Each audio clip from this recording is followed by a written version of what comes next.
Bismillahirrahmanirrahim. This is the first news from today's newspaper, front page dawn. Deadlock ends as protesters assured of Prime Minister's visit. Families begin burial arrangements. Rashid hints at security concerns about delay in visit.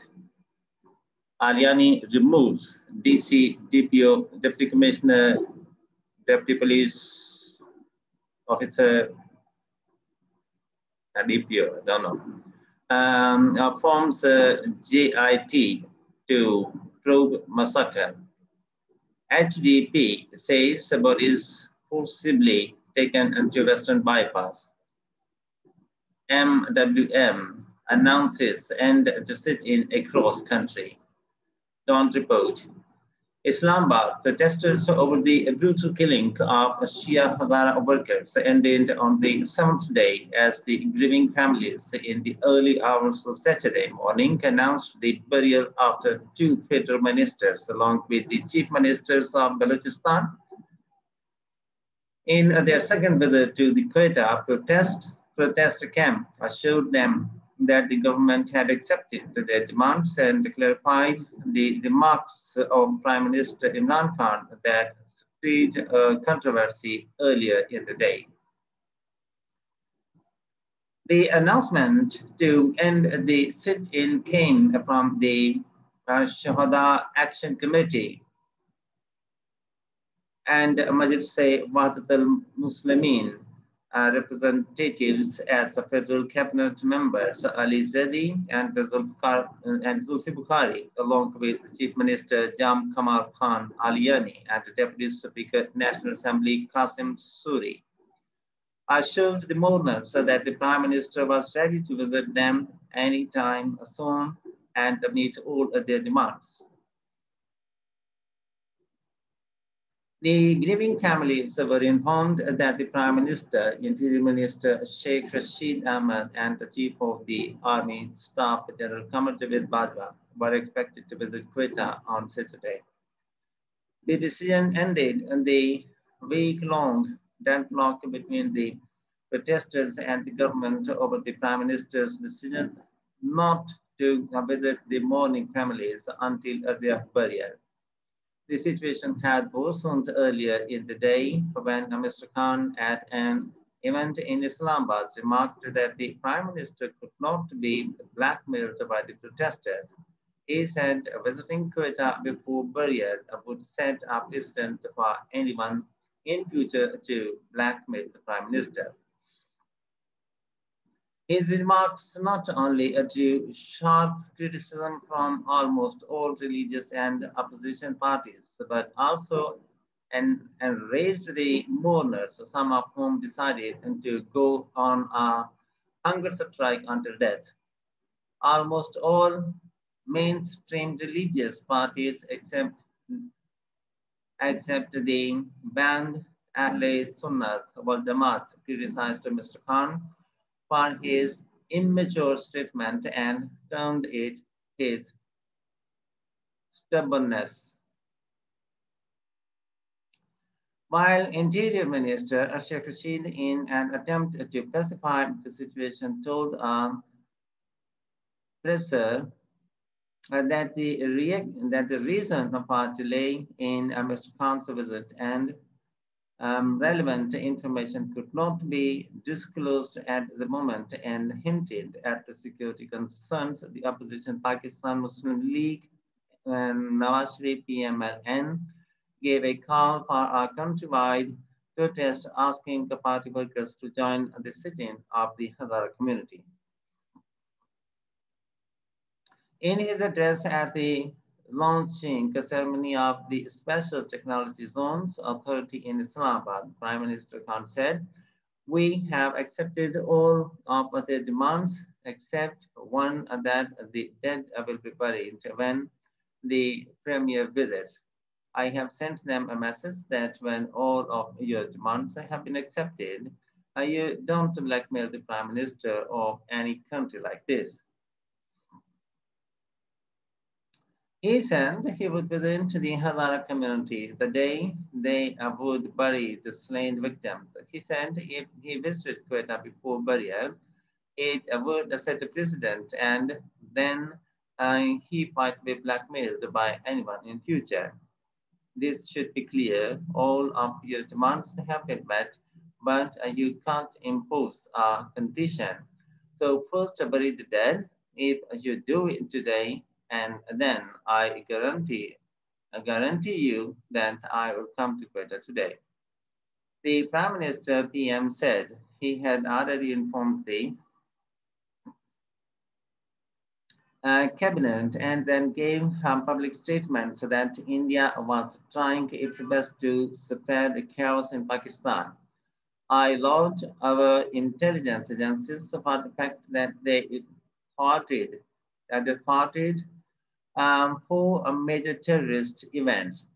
Despite this, a high-profile Sunni scholar was killed in Karachi. With great difficulty, we managed to quell the flames of the sectarian divide.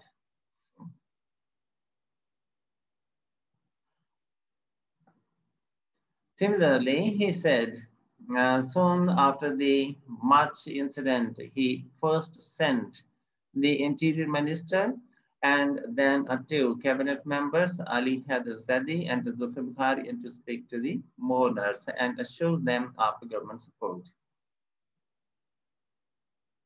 The Prime Minister's remarks came as the Shia Hazara community, supported by the Majlis-e Wahdat-e Muslimin MWM, continued their protest in different parts of the country, including Sindh, Punjab, and Gilgit-Baltistan, refusing to bury those massacred and the last weekend. On January 3, armed attackers had slit the throats of 11 miners in a residential compound near a mine in Balochistan Mach coalfield area, filming the entire incident and later posting it online. The attack was claimed by the militant Islamic State group, also known as Daesh. After the Prime Minister's statement, the Interior Minister told the media that intelligence reporters suggested that the Indian spy agency RAW was behind the fresh wave of terrorism, and there were threats for Islamabad, Lahore, Karachi, Quetta, and Peshawar from the enemy, continuously conspiring to destabilize Pakistan. 20 political responsible personalities, including religious figures, were also under threat and they had been informed about it, he added. Information Minister Shibli Faraz also responded to the criticism of the Premier's statement that he would not be blackmailed by the members of Hazara community. Spoiler, calling the Prime Minister bias insensitive, Khan, Pakistan Muslim League Nawaz PMLN Vice President Mariam Nawaz on Friday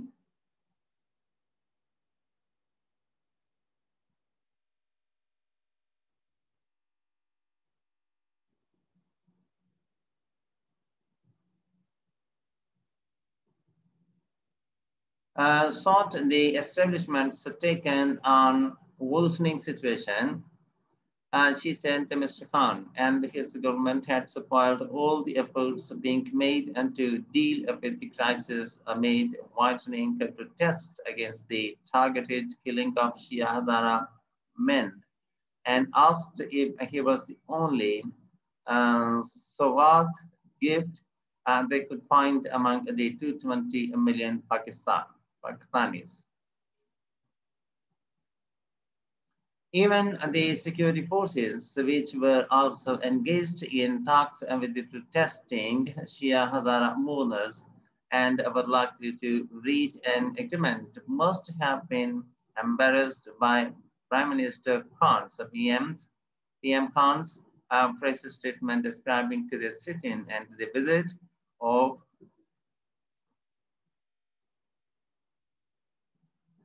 opposition leaders for showing solidarity with the families as blackmailing, she said. Are they blackmailers? Asked Ms. Nawaz while showing photos of the protesting families during a press conference at the residence of senior party leader Miftah Ismail. I can only pray for such arrogant, ruthless, and egoist man. This Behis Khan has once again proved his election wrong. And today I ask the selectors, is this the only Sawat among the 220 million people they could find? If arrogance has any face today, it is Imran Khan. During a stopover of a few hours in Karachi after landing from Quetta in the afternoon to catch the connecting flight to Lahore, Ms. Nawaz used the opportunity to address the media, where she forcefully refused to take any question about politics and affairs of the 10-party opposition alliance, the Pakistan Democratic Movement, PDM, saying her presser was solely meant to show solidarity with the Shia Hazara community and condemn the rulers over their irresponsible and inhumane approach. Does our army know how much damage Prime Minister Khan, PM Khan, has done to this country? She said in her brief address before taking questions from reporters. Does our army know what his incompetence is? What his incompetence is costing to every segment of the society and everything of national value? Do the selectors know how much the country is suffering after his policies have cost us some of our best friends and allies in the world? The question is absolutely justified for the selectors.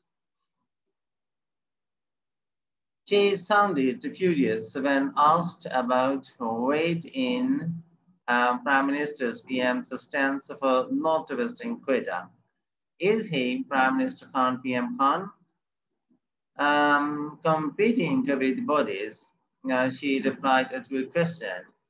We also had security issues. We were not given security clearance, but we decided to go and meet the families. The ruler of a country is like the guardian of a family. And the guardian in such testing times always comes forward to console the victims, the families, giving them courage and to move on.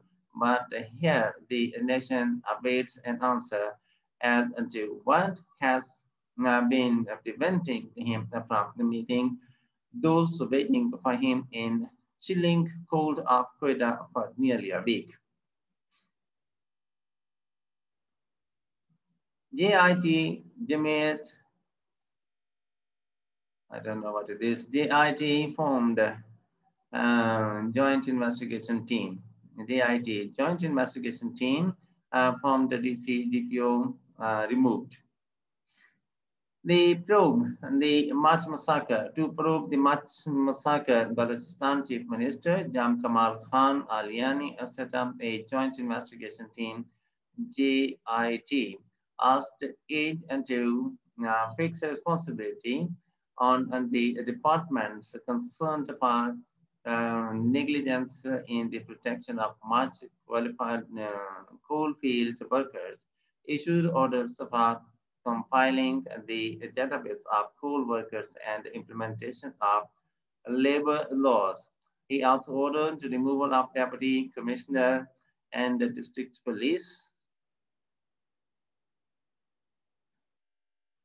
officer, DPO, District Police Officer of Kachi district from their posts. Addressing a press conference in Quetta, the chairman of the Hazara Democratic Party, HDP, who is also advisor to the Prime Minister, CM, as the Chief Minister, CM, on culture, Abdul Khalik Hazara, claimed that the bodies of the slain coal miners were forcibly taken into the Western Bypass area against the will of the grieving families and said those elements were using the bodies for achieving anti-Pakistan agenda. In the early hours of Friday, Balochistan Majlis-e Wahdatul Muslimin MWM President Syed Agha Raza, while addressing the media in the presence of the families of the victim, rejected the reports about forcibly taking away the bodies and staging a sit-in against the will of the Hazara families. He said the protest would end, followed by the burial if the heirs demanded it.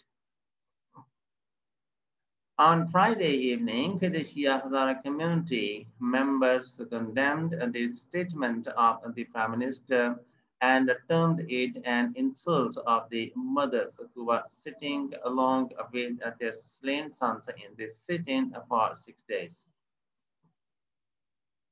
A group of political and human rights activists of Hazara community, including a woman, went on a hunger strike to death in front of the Quetta Press Club.